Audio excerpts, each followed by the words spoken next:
Paper leak पर बवाल। गोड्डा के कारगिल चौक पर फूटा झामुमो का गुस्सा। शिक्षा मंत्री एवं प्रधानमंत्री का फूंका पुतला। नमस्कार, मैं राजू और आप देख रहे हैं दृष्टि दर्शन न्यूज। आज गोड्डा के कारगिल चौक पर झामुमो जिलाध्यक्ष प्रेमनंदन मंडल सहित सभी कार्यकर्ताओं द्वारा शिक्षा मंत्री एवं प्रधानमंत्री का पुतला दहन किया गया। क्या है मामला, आइए जानने का प्रयास करते हैं। एंटी पेपर लीक बिल भी पास हुआ, फिर भी सख्ती से किसी तरह का कोई कार्रवाई नहीं हुई। आप देख रहे हैं आज देश में युवाओं का, स्टूडेंट्स लोगों का पूरा विरोध प्रदर्शन चल रहा है। उसी के क्रम में आज गोड्डा जिला झारखंड मुक्ति मोर्चा के युवा वर्ग, छात्र मोर्चा के वर्ग एवं समस्त जिला कमेटी इसका विरोध प्रदर्शन कर रही है। और इस बीजेपी सरकार के शासन में क्या ही बात करना, जिस तरीके से आज महंगाई बढ़ रही है, करप्शन बढ़ रहा है, छात्रों के भविष्य के प्रति इस तरह खिलवाड़ हो रही है, इससे काफी लोग आक्रोश हैं। क्या मामला है? मामला ये है कि नीट यूजी परीक्षा पेपर लीक हुआ है, जिसमें भारी अनियमितता के कारण एनटीए नेशनल टेस्टिंग एजेंसी द्वारा परीक्षा रद्द कर दिया गया, जिससे परीक्षार्थियों को गंभीर कठिनाइयों का सामना करना पड़ा, जिसके कारण विद्यार्थी को वर्षों की मेहनत, उनको आर्थिक बोझ, रूम का रेंट, ये सब खर्च बढ़ गया। अंततः पुनः परीक्षा से अस्थिरता के कारण छात्रों को गंभीर परेशानियां उठानी पड़ी। इससे सरकार की परीक्षा प्रणाली पर भी गंभीर प्रश्न खड़े करते हैं। वर्तमान की केंद्र सरकार के रीजन में अब तक कुल 89 बार पेपर लीक हुआ, जिसमें से 4 बार नीट का ही पेपर लीक हुआ। यह केंद्र सरकार छात्र विरोधी सरकार है, युवा विरोधी सरकार है। यह सरकार सिर्फ पूंजीपतियों की सरकार है, ये सिर्फ अडानी अंबानियों की सरकार। इसके रीजन में गरीब और गरीब होता जा रहा है, अमीर और अमीर होते जा रहे हैं। इनके रीजन में अगर आपको पढ़ाई करना है अच्छे इंस्टीट्यूट या कोचिंग से, तो पहले 18% टैक्स देना होगा, जो कि सबके लिए सक्षम नहीं है। एक शब्द में कह सकते हैं कि ये सिस्टम फेल सरकार है। इस प्रदर्शन का मुख्य उद्देश्य क्या है? आज के इस पुतला दहन कार्यक्रम का मुख्य उद्देश्य है जो 3 मई को इस देश के मेडिकल कॉलेजों में नामांकन के लिए जो सबसे बड़ी परीक्षा आयोजित की जाती है, जिसको हम लोग नीट यूजी बोलते हैं, वो परीक्षा 3 तारीख को संपन्न होता है और 12 मई को वो परीक्षा रद्द कर दिया जाता है।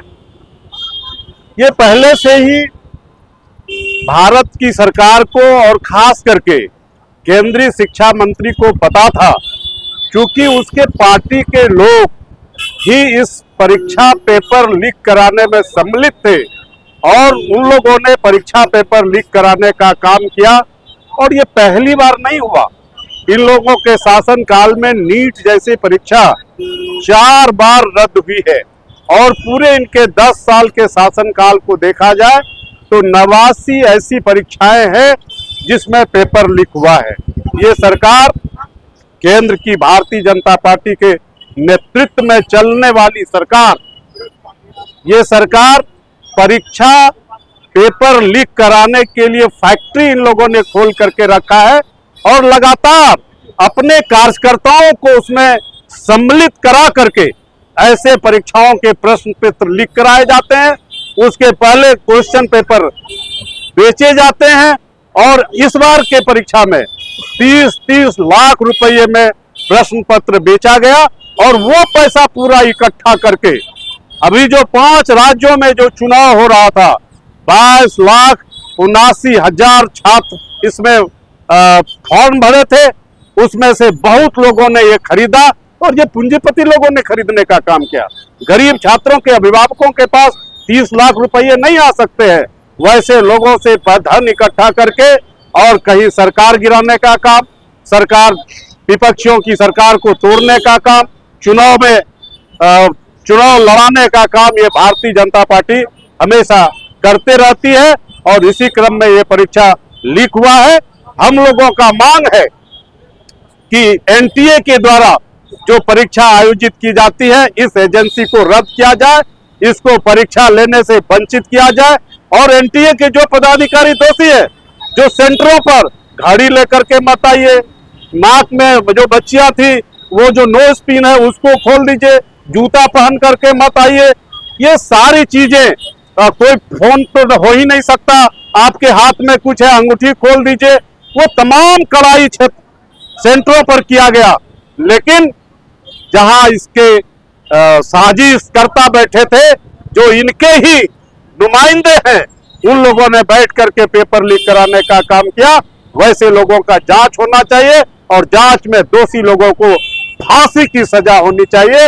और ऐसे चौक चौराहे पर खड़ा होकर के हम विद्यार्थियों से आह्वान करते हैं कि वैसे लोगों को कड़ी से कड़ी सजा मिलनी चाहिए। इसीलिए आज हम लोग पुतला दहन करने के लिए आए थे और आज हम लोगों ने माननीय प्रधानमंत्री जी का और इस देश के शिक्षा मंत्री जी का पुतला दहन करने का काम किया है।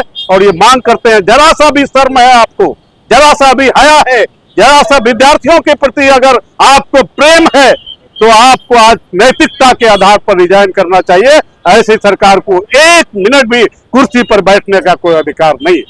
आप सभी लोग जान रहे हैं, ये सरकार जब से आई है तब से महंगाई का मार, इस देश की 140 करोड़ जनता महंगाई का मार खा रही है।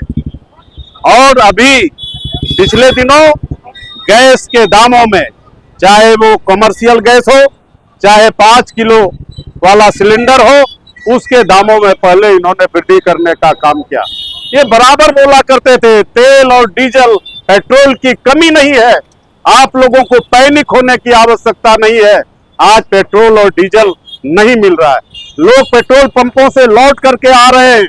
और इन लोगों ने जैसे ही चुनाव 5 राज्यों में खत्म हुआ, उस चुनाव में थे लोग, उस चुनाव तक इन लोगों का कहना था कोई दिक्कत नहीं है, पैनिक मत होइए। लेकिन चुनाव जैसे खत्म हुआ और तुरंत आज इन लोगों ने डीजल और पेट्रोल में भी 3-3 रुपये की बढ़ोतरी करने का काम किया है। और आने वाले दिनों में मैं आपको बताना चाहूंगा कि इसका जो प्रभाव होगा, आज माननीय मोदी जी भाषण देने का काम करते हैं, लोगों को संदेश देने का काम करते हैं, डीजल पेट्रोल कम व्यवहार में लाइए, आप पैदल चलिए, आप साइकिल पर चलने का काम करिए, आप अपने बच्चियों के शादी में हो गहने और सोना खरीदने का काम मत करिए।